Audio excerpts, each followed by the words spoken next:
Et puis nous venons juste de l'apprendre, un avion en provenance de la Chine est actuellement bloqué à l'aéroport international de Ouagadougou avec des passagers. Une situation que nous essayons de comprendre avec le ministre de la Santé, que nous joignons au téléphone. Bonsoir Madame le ministre.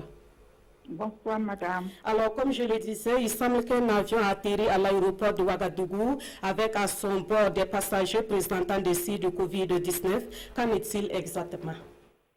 Merci beaucoup de nous donner l'occasion d'informer le peuple burkinabé directement à travers vos antennes. Nous sommes à l'aéroport avec le ministre du Transport, le ministre de la Sécurité, le ministre en charge de la Culture et la représentante résidente de l'OMS.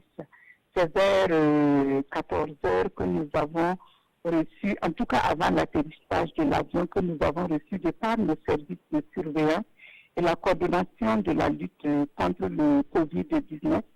Nous avons appris donc par dénonciation qu'il y a un Chinois affecté par le Covid-19 dans l'avion qui savait qu'il était malade et qui a souhaité atteindre Ouagadougou pour pouvoir se soigner.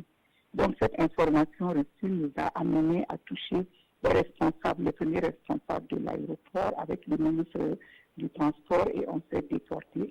Quand l'avion a atterri, on s'est déporté avec tous les techniciens pour gérer le cas. Il y avait 3 Chinois à bord, il y a plusieurs nationalités à bord. Nous avons expliqué les 3 Chinois et l'équipe sanitaire est en train de les prendre en charge en concertation avec l'ambassade du Chine. Au départ, on nous a fait comprendre que l'avion ayant une escale à Niamey, le Chinois malade était descendu là-bas. Et après avoir pris des renseignements auprès de mon homologue au ministre de la Santé du Niger, il s'est avéré qu'en fait, il était dans l'avion. En tout cas, nous sommes en train de tout gérer, tout est en contrôle. Les passagers qui ne sont pas infectés, on suppose qu'ils ne sont pas infectés. Les autres passagers, ils sont au nombre de 59 en totalement, les 3 Chinois, dont les 56 autres passagers, dont des experts de l'OMS, sont en train d'être conduits dans un hôtel hors de la ville de Ouagadougou. C'est l'hôtel qui a accepté nous les recevoir et donc tout est en contrôle. Nous allons les garder jusqu'à recontrôler le patient. Si le patient est négatif, tout le monde sera libéré. Et si le patient est positif, il faut aviser à mettre ces personnes sous quarantaine de 14 jours. Alors, Madame la Ministre, on sait que certains pays ont déjà décidé de la suspension des vols internationaux. Est-ce qu'il n'y a pas lieu que le Burkina Faso envisage ce type de solution également? Et je pense que la suspension des vols doit tenir compte d'un certain nombre de mesures. Et la question est en train de se poser au niveau du gouvernement. Nous sommes en train d'envisager parce que j'ai toujours dit il y a les conséquences sanitaires de Covid-19, mais il y a des conséquences socio-économiques également de Covid-19.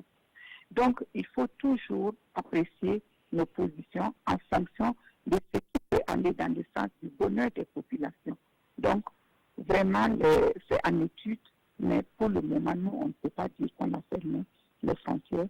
Le gouvernement ne s'est pas encore tranché là-dessus. Quand le gouvernement va se pencher là-dessus, on verra bien.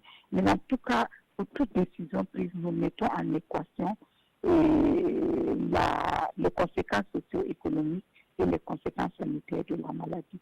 Nous cherchons à faire au mieux pour les populations. Bon, il y en a qui critiquent, il n'y a pas de problème, mais dès le 22 janvier, avec les partenaires, nous sommes préparés à faire face à la maladie. C'est ainsi qu'à partir de 2, quand nous avons pu tracer tous les cas contactés, nous sommes en train de les évaluer au fur et à mesure et le nombre ne fait qu'augmenter. Aujourd'hui encore, nous avons eu des positifs qui ramènent le nombre de 15 positifs à une vingtaine de positifs pris en charge. Donc chacun peut critiquer, mais le gouvernement fait ce qu'il doit faire pour protéger la santé des populations conformément à la mission qui a été assignée à la ministre de la Santé. Merci beaucoup, Madame le Ministre. Merci donc d'être intervenue en direct par rapport à cette situation qui prévaut actuellement au niveau de l'aéroport international de Ouagadougou. Et nous repartons pour la suite de ce journal, nous repartons à Bobo-Dioulasso pour un constat sur la grève des syndicats entamée ce 16 mars par la coalition nationale des syndicats. Dans cette ville, les travailleurs, dans leur majorité, ont